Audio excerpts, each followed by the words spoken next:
The woman best known for playing Ellie Mae Clampett on the Beverly Hillbillies has died. Donna Douglas passed away this morning at her home in Louisiana. Donna Douglas had been one of those figures in Hollywood who had made so much impact that they wouldn't be forgotten in a hurry. Throughout her life, she has been very open about her many successes and struggles, which has endeared so many to her personality, making her one of the most loved stars of her time, with collaborations with some well-known figures like Elvis Presley himself. However, back in the day, she faced some drawbacks in her life, which had some impact on her career, before the devastating diagnosis that later took her away from her family and loving fans. This video provides a detailed look at the life and career of the Donna Douglas. Donna Douglas, born Doris Ione Smith on September 26, 1932, in Pride, Louisiana, was a country girl, which further defined her adventurous and independent spirit. One would say that she is a true Southern girl fresh from the countryside. Donna spent most of her childhood outdoors, whereas later she would be a polished Hollywood actress. She never accepted conventionally feminine attributes, but took to the nature of a tomboy and joined every sporting activity outdoors, climbing trees, and competitive games with the boys of the neighborhood. Her attitude told a lot about a free-spirited person who was not afraid to get dirty or push herself physically. Yet she was naturally athletic at such things as basketball and softball, and also loved activities like fishing and hunting. Although she was a tomboy, Donna was an exceptionally good-looking girl, even in childhood. While Donna was growing up, feminine traits started to develop, and she too became conscious about her looks. Self-confidence and being sure of herself were the two lead characteristics that would help her later be different from the rest in the show business. Through high school, Donna was still a tomboy, but instead of being an outcast, she was popular because she was quite athletic as well as highly outgoing. Donna began emerging from this tomboy phase in her late teens. Convinced by friends and family that she was, in fact, really good-looking, Donna began entering local beauty pageants. At the tender age of 17, she won the title Miss Baton Rouge, and her huge win that really placed her in the limelight. Success with pageantry launched her into more modeling gigs, and soon she became one of the most sought-after models in her hometown. Besides the glamour in the world of modeling, though, it didn't seem so fulfilling. She wanted more that would allow her effervescent personality and adventurous spirit to run beyond the confines of the frame of a photograph. By the time Donna reached her early 20s, Pride was too small a town. Locally famous, being a model and a beauty queen, she knew the only way she'd see her potential was by leaving her hometown. She set off west for Los Angeles, the heart of the entertainment industry. Of course, the decision to go to Hollywood was far from easy.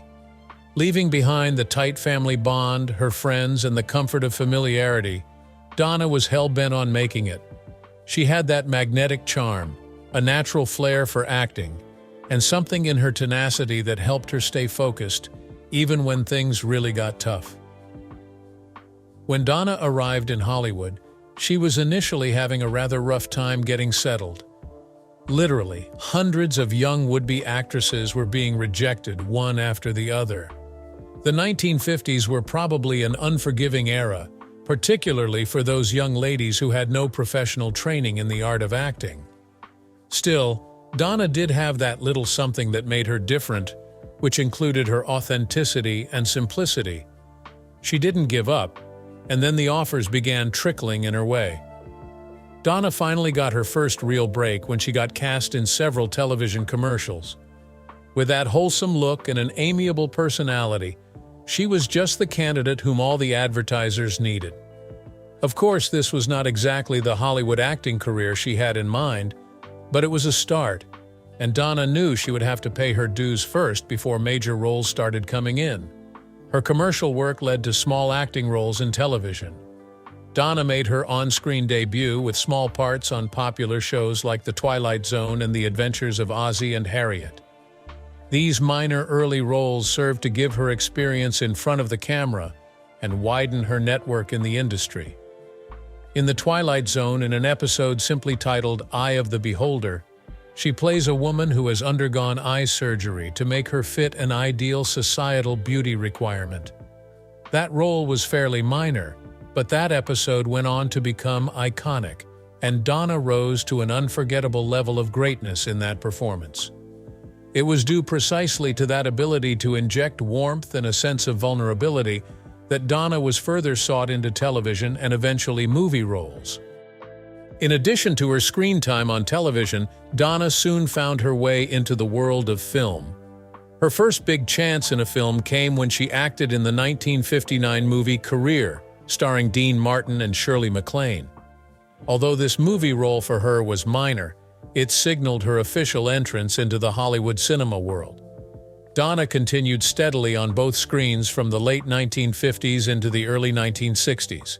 She was present in films such as Lover Come Back starring Doris Day and Rock Hudson in 1961, and Frankie and Johnny in 1966, in which she acted alongside the one and only Elvis Presley.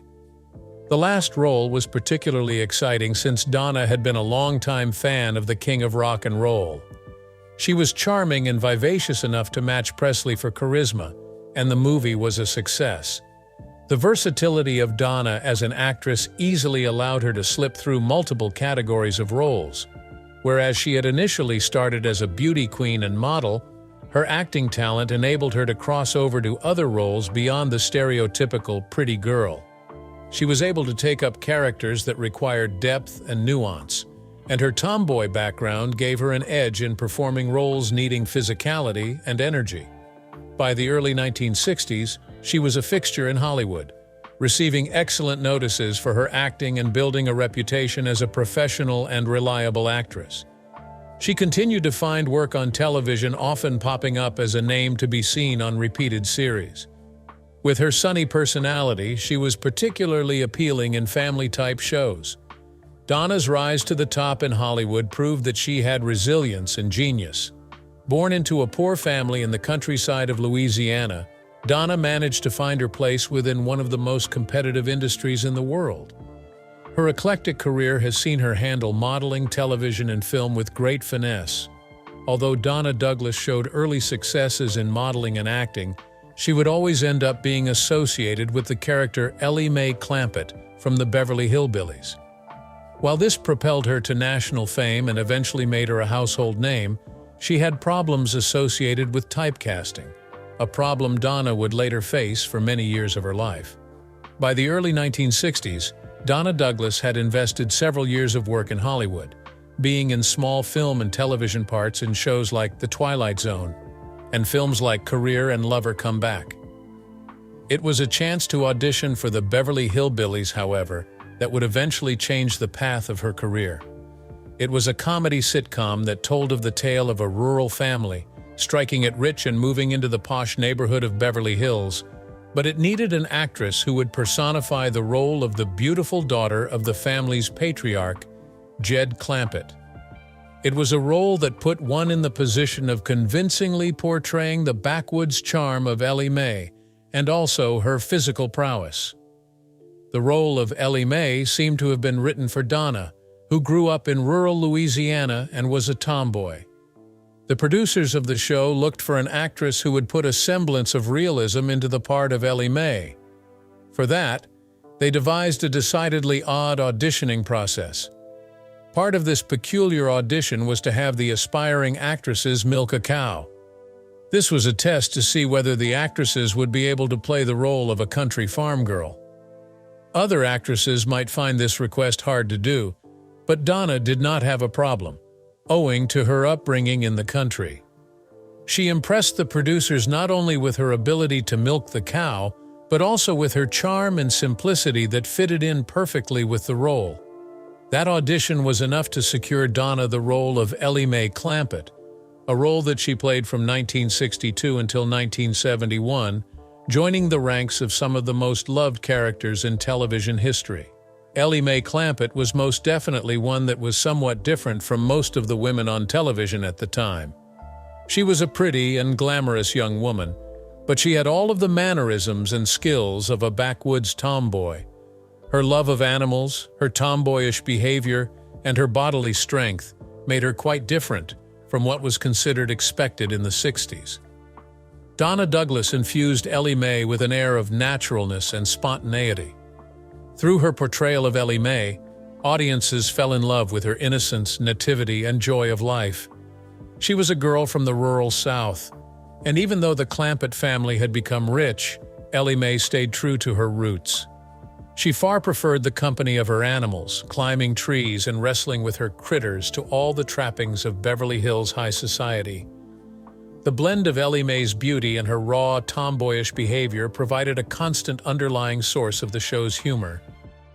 But beneath the laughs, there was something striking about Ellie Mae's refusal to become anything that Beverly Hills' most elite socialites expected of her.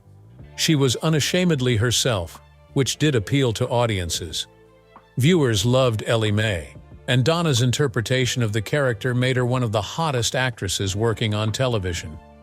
The Beverly Hillbillies ran 9 seasons and routinely ranked as one of the highest-rated programs on television. Donna's efforts were an integral part of that success, and she became an icon of American pop culture.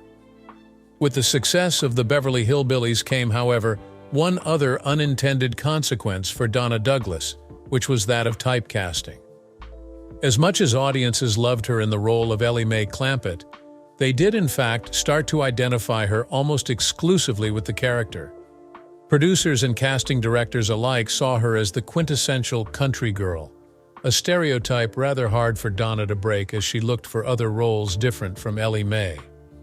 As the 1960s flowed into the 1970s, the roles Donna was offered continued to be variations of that same character, the perky, naive country girl and the pretty but unsophisticated farm girl. Grateful for the success that brought her in, she still wanted to enlarge her career and show the world that she was capable of much more. In all the many interviews given by Donna, there was somewhat of a feeling of frustration as to breaking free from the Ellie Mae image.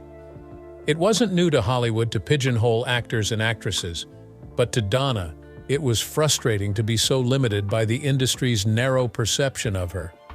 Donna Douglas fought hard to break herself loose from the shackles of typecasting into the role of Ellie Mae. Guest appearances in projects like Love, American Style, and Night Gallery helped her in this mission. For the most part, she was more urbane and less rustic. However, they didn't quite do much to help. It was at one point that Donna felt the need to step away from Hollywood, realizing that if she were ever going to make an attempt at remaking her identity, she was going to have to take some time away from the limelight. During this period, she started investing in interests other than acting, which included faith and public speaking. She became a born-again Christian and spread her faith on the road mainly through speaking in churches and various Christian functions everywhere. Donna even sang. She had a few gospel albums that did relatively well too. Music had always been her favorite thing, and it is pleasing to know that she at least used her voice to inspire others. Later in her life, Donna came to an amicable coexistence with her legacy. She treasured people's love for Ellie Mae and was proud she gave birth to a character that was so dear to so many people. Though she never was able to fully get out from under the shadow of the Beverly Hillbillies, Donna Douglas was indeed one of Hollywood's favorite people. She is remembered not only as Ellie Mae Clampett, but also for her talent, her poise, and her indomitable spirit. As her acting career slowed, Donna Douglas began to focus on singing, which was a childhood dream. A Louisiana girl, she had always been surrounded by music. Her love for this expression of art finally found an outlet. In the 1980s and the 1990s, Douglas recorded several gospel albums, sharing her faith in song. These albums really struck a chord with a great number of fans who had followed her from a television star to a dedicated Christian. Success in gospel music became hers as Donna's warm voice and deeply held beliefs made her perform in many churches, at charity events, and at gospel festivals. She combined her love of singing with her Christian faith. She was quite vocal about being a Christian believer and tried to utilize her public platform to let others know of her spiritual experience.